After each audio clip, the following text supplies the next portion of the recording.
We are given this curve y equals x, where the points a equals half 1 and b equals 3 over 2 negative 1. For part I, we need to determine y equals fx minus 1. We need to draw this graph.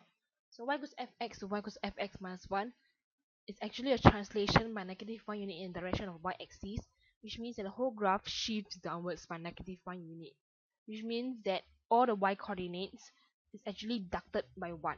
So 1 y coordinate of a initially is 1 minus 1 equals 0, and for b it is negative 1 minus 1 equals negative 2. So whole graph shifts downwards. For part 2, we need to draw the graph of y equals to f negative 2x plus 4. So it's actually, the first step is actually reflection of the graph in the y-axis. So y equals fx to y equals f negative x. For our second step is a translation of negative 4 unit in direction of x-axis.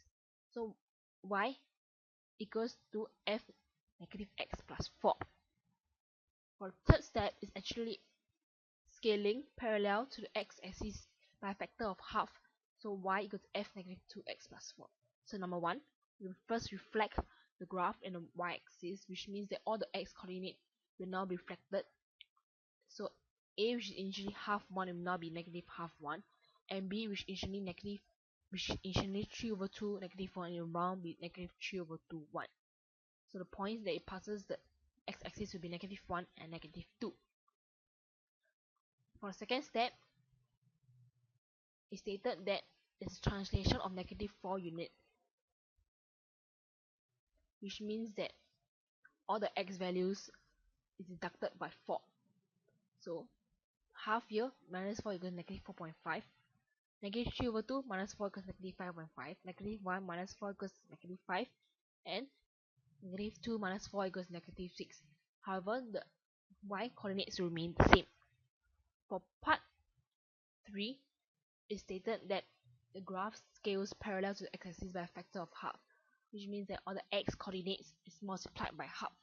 So negative 4.5 times half equals negative 9 over 4, negative 5.5 times half equals negative 11 over 4, negative 5 times half equals negative 5 over 2, and negative 6 times half equals negative 3. And the y coordinates remains the same. For part 3, we need to draw the graph of y equals 1 over f x. So the steps are to convert x-intercepts to vertical asymptotes. Maximum point will be minimum point, or minimum point will be maximum point, or vertical asymptote will be x-intercept.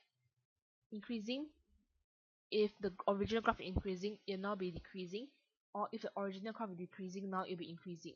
Then we need to change the y coordinates to 1 over y. So firstly, we know that there is x-intercepts. So now we change the vertical asymptotes at x equals to 1 and x equals to 2. And the vertical asymptote at x equals to 0. So there are now 3 vertical asymptotes. The maximum point initially at a, the now the minimum point is half 1, and the maximum point at b, which is 3 over 2 negative 1, will now be a minimum point at 3 over 2 negative 1. So initially this portion is increasing, so now it will be decreasing, and this is asymptote, it will tend towards this asymptote, towards negative infinity. Then in this portion, it's actually increasing to a maximum point, then decreasing. So now it will be decreasing, then increasing, since opposite. Other point will be for point B is actually decreasing to a minimum point, then increasing again. So now it will be increasing, then decreasing. And for a point above x equals to 2, it's actually increasing, so now it's actually decreasing. For part 4, we need to draw the graph of y equals to square root negative fx.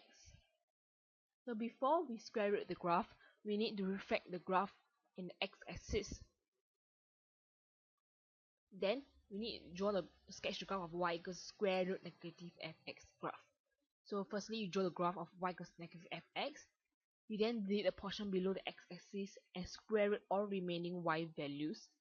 We then reflect the resultant graph in the x-axis, which means anything on the bottom we reflect it to the same as the bottom, and we adjust the shape of the graph at x-intercepts, which means that x-intercepts the graph has to be a curve.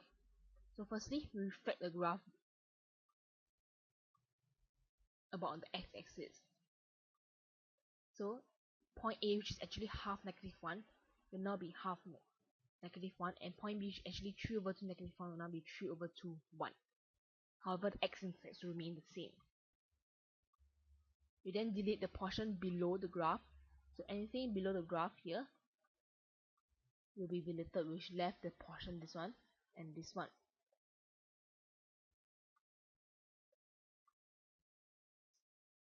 So we know that this is it passes through x-axis, which means this part has to be a curve, and since it only wants a positive square root, we only draw the one on the top, not on the bottom.